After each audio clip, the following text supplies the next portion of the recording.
Bonjour à tous, je vous retrouve aujourd'hui pour une nouvelle vidéo et c'est la toute première vidéo concernant les voyages.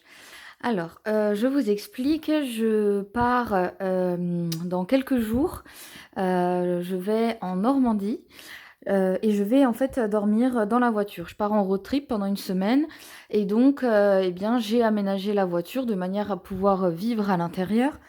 Je vous avais déjà expliqué dans une vidéo de cartes que j'avais changé de voiture récemment, puisqu'avant j'avais une toute petite, voiture. Ça vous le verrez dans la prochaine vidéo normalement. Aujourd'hui, on va surtout s'intéresser à une chose qui est plus que nécessaire quand on veut dormir dans sa voiture, eh bien c'est d'avoir, des rideaux.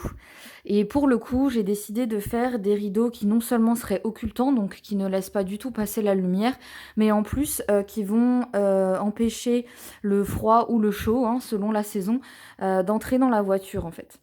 Donc je vais vous montrer un petit peu, comment, j'ai fait ça. Je vais vous faire un espèce de mini tuto. Hem pour que, vous puissiez, peut-être, vous-même, vous inspirer, de ça pour votre propre véhicule. Alors, je vais déjà commencer par vous présenter tout le matériel que j'ai utilisé. Le but étant évidemment de faire soi-même et de faire, à petit budget, hein. Donc, j'ai d'abord cherché une nappe en papier. Alors je vais pas pouvoir vous montrer tout le rouleau, mais c'est vraiment, voilà le papier, la nappe en papier de base, hein. Je l'ai trouvé à la foire fouille pour, 2,50 €. C'est vraiment un très, très long, rouleau. Est-ce que j'ai les dimensions? Ouais, c'est 1,18 m sur, 10 mètres. Sachant que j'ai, pas utilisé, ne serait-ce que la moitié. Vous voyez, j'ai même pas enlevé tout le plastique. Là, je suis à la moitié du rouleau et en fait, à partir de là, j'ai commencé à dérouler. Et en fait, ça va me permettre de faire les patrons, puisqu'il faut quelque chose d'assez souple, que vous puissiez, mettre contre la vitre et ensuite vous allez vous munir d'un feutre, pour faire, les contours. En fait, avec une main, vous tenez, hein. Bon, alors moi, toute seule, je me suis débrouillée avec le bras et cetera. Ou alors vous pouvez mettre du scotch double face pour que le papier tienne et donc en fait, vous suivez les lignes de la vitre. Faites ça côté intérieur, hein, donc pour avoir vos patrons de fenêtres et donc ça donne quelque chose comme ça. Alors ça, c'est une petite vitre. En fait, moi, j'ai des vitres, après les vitres, arrière passagers, j'en ai au niveau du coffre sur le côté. Donc ça, c'est les patrons, de ces vitres-là. Donc vous voyez, j'ai fait un contour, approximatif, hein. Et puis, ensuite, je suis venue pareil, j'ai laissé quelques millimètres et donc avec un ciseau, tout simplement, eh bien, j'ai découpé les contours. Donc ça, j'ai fait pour, toutes les vitres et encore non, quand je vous dis pour toutes les vitres, en réalité, vous n'avez pas besoin vraiment de faire toutes les vitres. Parce que le patron que vous avez... En fait, faites tout un côté. Faites tout le côté gauche. Et en fait, tout simplement, quand vous allez retourner le patron, eh bien, de l'autre, ça fera en fait la symétrie des vitres de l'autre côté. Il faut juste y penser au moment de passer à l'étape d'après. Mais en fait, un patron suffit pour les vitres de chaque côté, en fait. Les vitres avant, les vitres arrière, moi les petites. Et puis par contre, après, il faut encore faire le pare-brise arrière, du coup. Pour le pare-brise avant, moi j'ai pris un pare-soleil existant, hein. J'ai rien fait sur mesure. Alors, ensuite, de quoi avez-vous besoin? Vous avez besoin de ceci, qui se trouve chez Decathlon. Alors ça, c'est la fin, hein, c'est la chute. Évidemment, il y en a plus que ça. En fait, c'est des matelas isothermes. Donc c'est comme les pare-soleil qu'on a l'habitude d'avoir pour la voiture, d'où l'intérêt. Et ça coûte 6 € le rouleau. Moi, j'ai eu besoin de 2 rouleaux et demi. Du coup, il me reste cette chute-là pour faire toutes mes vitres. Après, ça dépend du véhicule que vous avez, forcément, hein. Voilà, ça se découpe très facilement avec du coup un cutter, hein. Moi, j'ai un cutter de précision, mais un cutter normal fera très bien l'affaire aussi. Pensez peut-être à changer la lame de votre cutter avant de commencer. Ça permettra d'avoir vraiment quelque chose de précis et qui coupe net, direct, plutôt que de devoir cafouiller dessus. Enfin bon, voilà, devoir vous y reprendre. Donc ouais, 6 € le rouleau à Decathlon. En description, si vous voulez, je vous mets la référence, comme ça vous pouvez trouver ça sur le site directement. Donc à la base, ce sont des matelas de camping hein, pour le bivouac ou des choses comme ça. Ensuite, vous avez aussi besoin de ventouses. Alors je vais vous montrer exactement à quoi elles ressemblent. Hop. Donc le principe, c'est vraiment de faire comme des pare-soleil en fait, hein, vous pouvez visualiser ce qu'on met à l'arrière pour les enfants. Donc c'est vraiment ça, donc je me suis inspirée de ça et donc voilà, j'ai acheté des ventouses comme ceci. Je les ai achetées sur internet, si vous les trouvez en magasin, n'hésitez pas à mettre un commentaire pour ceux qui regarderont cette vidéo parce que moi j'ai été dans l'impossibilité d'en trouver en magasin, je comprends absolument pas que ce soit qu'on n'en trouve pas. Donc voilà, j'ai dû les acheter sur internet. J'ai acheté 30 ventouses, le paquet de 30 pour 15 €. Voilà. Et donc, c'est avec une petite molette comme ça. Hein. Donc, c'est des ventouses par vis. Voilà, donc je pense que vous avez déjà compris le principe parce qu'en fait en magasin, on trouve uniquement des ventouses à crochet, un peu le genre de ventouses qu'on met dans la salle de bain ou des choses comme ça, soit pour la serviette, soit pour accrocher un porte-savon ou des choses comme ça. Mais du coup là, c'est un petit peu particulier et ouais, j'ai pas trouvé ça en magasin. Et donc du coup, eh bien avec votre cutter, vous allez faire vos pare-soleil. Voilà, donc c'est le même que dans mon patron. Et donc vous voyez en fait, là j'en ai un. Et si je retourne simplement mon patron, eh bien je peux faire le deuxième.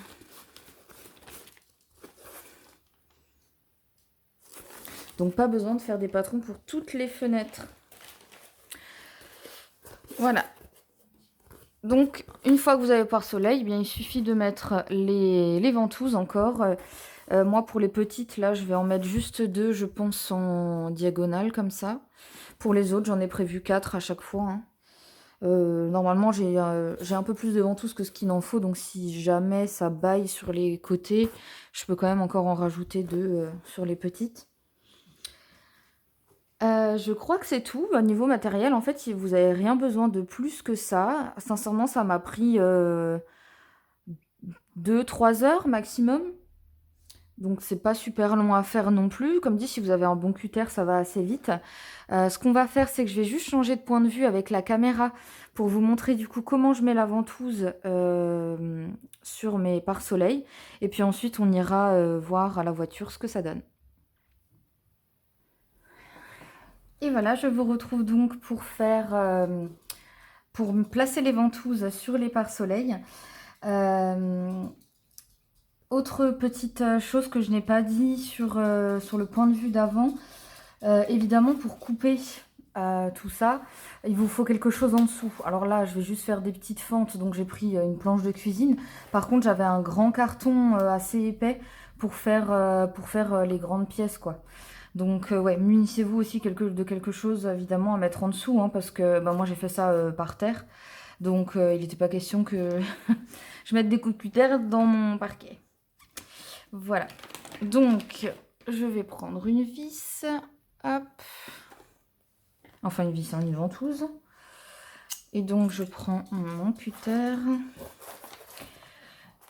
Et je vais placer... Alors elles sont quand même assez larges. Donc je vais pas les placer trop au bord, sachant que, donc comme dit, vous partez sur l'intérieur de la vitre pour faire la taille, les patrons. Mais vous savez, on a toujours une petite bande noire comme ça sur le côté encore. Donc celle-là, elle est incluse en fait dans la taille. Et donc il n'y a vraiment pas trop besoin d'aller loin. Après, bon là, je fais ça un peu au pif. J'aurais pu aller directement à la voiture et regarder pour que ce soit nickel chrome. Bon, c'est pas...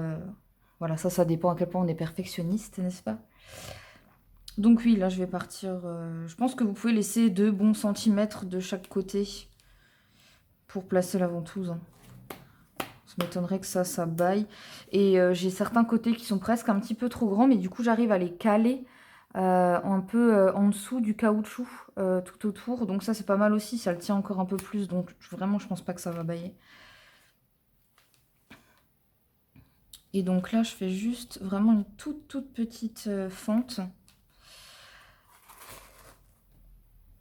pour passer ma ventouse. Je vais peut-être faire ça en croix. Faut vraiment que ce soit pas trop grand parce que comment dire, c'est pas non plus hyper solide hein, comme matériel ça. Donc si vous faites quelque chose de trop grand, la ventouse, enfin vous avez vite cette largeur là qui risque de passer. Hein. Pareil quand vous vissez, j'avais fait un essai, je vais vous montrer. Voilà, donc là j'ai la vis qui est passée. Alors c'est pareil, vu l'épaisseur, eh bien en fait la vis elle passe tout juste. Mais quand vous allez visser, vous allez un tout petit peu forcer, mais pas trop. Parce que pareil, sinon ça creuse dedans et en fait ça bouffe tout le truc. Juste un tout petit peu de manière à ce que ça tienne. Et quand vous sentez que ça accroche, hop là, vous arrêtez en fait, faut pas forcer. J'avais exprès gardé des chutes pour faire des essais. Voilà. Là, ça accroche, donc j'ai pas besoin de faire plus. Donc on est sur 3-4 tours, 3-4 petits tours, quoi. Et voilà. Je vais donc faire ça sur tous mes pare-soleil et puis on se retrouve tout à l'heure à la voiture. Nous revoilà dans la voiture, je fais juste le tour pour être de l'autre côté et je suis à vous.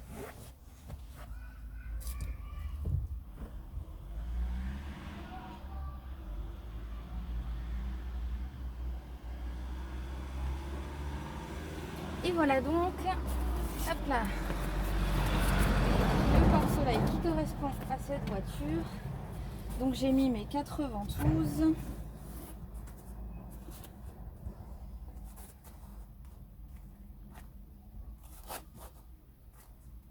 On n'a pas besoin de forcer ni quoi que ce soit, ça va tout seul. Et donc comme je le disais, après j'ai encore de la marge pour tout passer sur les côtés. Et encore là, je peux le remonter en chouïa.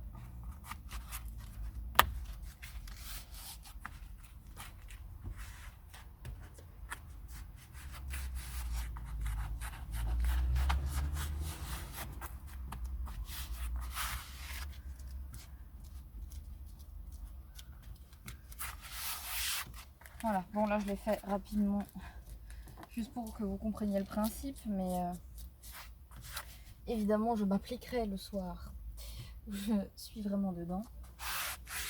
Voilà donc ce que ça donne. Et on va regarder, hop, avec les portes fermées.